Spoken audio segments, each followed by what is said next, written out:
Supreme court ఆదేశాలు ఉన్నాయి, ఎన్నికలను వాయిదా వేయొద్దు.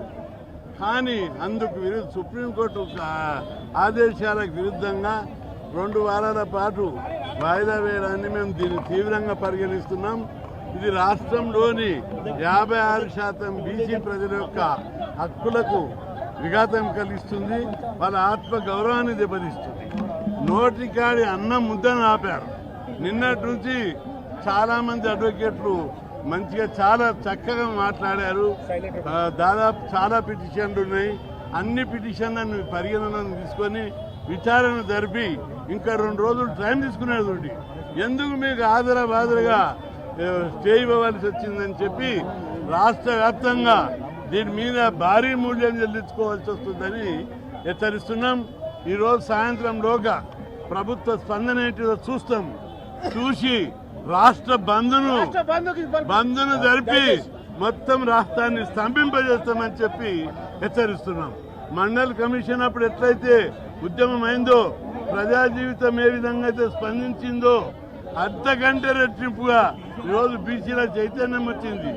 బంద్ను హైదరాబాదే కాదు ఊర్లో కూడా మొత్తం బంద్ జరుపుతాం. చాలా దీనికి ప్రభుత్వం బాధ్యత వహించవలసి వస్తుంది. సరే, ముఖ్యమంత్రి గారు ఏ విధంగా స్పందిస్తారు, ఈ స్టే మీద ఎలాంటి యాక్షన్ తీసుకుంటారో సాయంత్రంలో ప్రకటించాలి. లేని పక్షంలో అన్ని సంఘాలను ఈ అందరినీ కూడా సంప్రదించి చాలా పెద్ద ఎత్తున బంద్ జరుపుతాం. ఈ బంద్ ద్వారా దేశాన్ని ఒక్కసారి కళ్ళు తెరిపిస్తామని చెప్పి హెచ్చరిస్తున్నాం. ఏం తమాషా ఉందా? బీసీలంటే ఇంత చిన్న చూప? బీసీలకు మేము ముఖ్యమంత్రి పదవులు వాళ్ళకి, మంత్రి పదవులు వాళ్ళకి, అన్ని వాళ్ళకి లేక ఒక అవకాశం వచ్చి సర్పంచులు వస్తే వాటిని కూడా భరించకపోవడం, వాటిని కూడా ఓర్వలేకపోవడం అనేది చాలా దుర్మార్గం. కాబట్టి తప్పనిసరిగా ఈ సమాజం బీసీల సత్తా ఏంటిదో ఈసారి చూపెడతాం. అరే, బలమైనటువంటి హేతుబద్ధమైన కారణాలు ఉన్నాయి. రాజ్యాంగము అధికారం ఇచ్చింది రాష్ట్ర ప్రభుత్వానికి. దాంతో అసెంబ్లీలో బిల్లు పాస్ అయింది. అదేవిధంగా జనాభా లెక్కలు తీశారు. అదేవిధంగా డెడికేటెడ్ కమిషన్ అపాయింట్ చేశారు. బీసీలకు ఇవ్వవలసింది న్యాయమైనది. ఏదో ఇతర రాష్ట్రాల అంశాన్ని ప్రతిపాదికగా తీసుకోవడం అనేది హేతుబద్ధమైన కారణం కాదు. న్యాయాన్ని బీసీ కులాల మీద చిన్న చూపు చూస్తూ న్యాయస్థానాలు తీర్పు ఇవ్వడం అనేది, స్టే చేయడం అనేది చాలా దురదృష్టకరం. దీని మీద రాష్ట్ర ప్రజలందరూ అగ్రవగ్రులైరు. ఈరోజు చాలామంది నామినేషన్ కూడా వేశారు, ఇంకా నామినేషన్ వేస్తున్నారు. ఇప్పుడు నోటికాడి అన్నం ముద్దను రాక్కున్నారు. అందుకే దీన్ని అంత ఈజీగా వదిలిపెట్టము.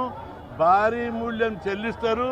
ఈరోజు సాయంత్రంలోగా ప్రభుత్వం ప్రకటించకపోతే రేపటి నుంచి ధర్నాలు, రస్తారోకాలు, రాష్ట్ర బంధు డేటు రేపు అనౌన్స్ చేస్తాం. సాయంత్రంలోగా చూసి ఖచ్చితంగా ప్రభుత్వం భారీ మూల్యం చెల్లించవలసి వస్తుందని చెప్పి హెచ్చరిస్తున్నా. రాష్ట్ర ప్రజలందరూ చాలా తీవ్ర ఆవేశాలతో ఉన్నారు. అరే, స్టే ఇస్తే ఫస్ట్ డే ఇవ్వాలి, లేదా ఎన్నికల నోటిఫికేషన్ కట్టము. ఎన్నికల షెడ్యూల్ ప్రకటించారు, నోటిఫికేషన్ ప్రకటించారు. నోటిఫికేషన్ ప్రకటించిన తర్వాత దాన్ని ఎప్పుడు కూడా వాయిదా వేయొద్దు, పోస్ట్పోన్ చేయొద్దు. సుప్రీంకోర్టు జడ్జిమెంటే ఉంది దీని మీద.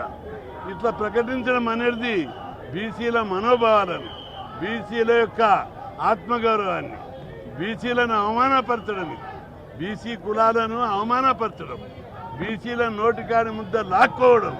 అందుకే దీన్ని అంత ఈజీగా వదిలిపెట్టము.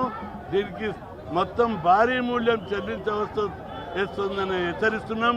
అన్ని రాజకీయ పార్టీలు ఈ ఉద్యమ కార్యక్రమాలకు పూర్తి మద్దతు ఇవ్వాలని, దీన్ని ప్రజలకు 42 దక్కే వరకు ప్రభుత్వాలను, సమాజాన్ని, వ్యవస్థలను అన్నింటినీ స్తంభింపజేస్తామని చెప్పి హెచ్చరిస్తున్నాం.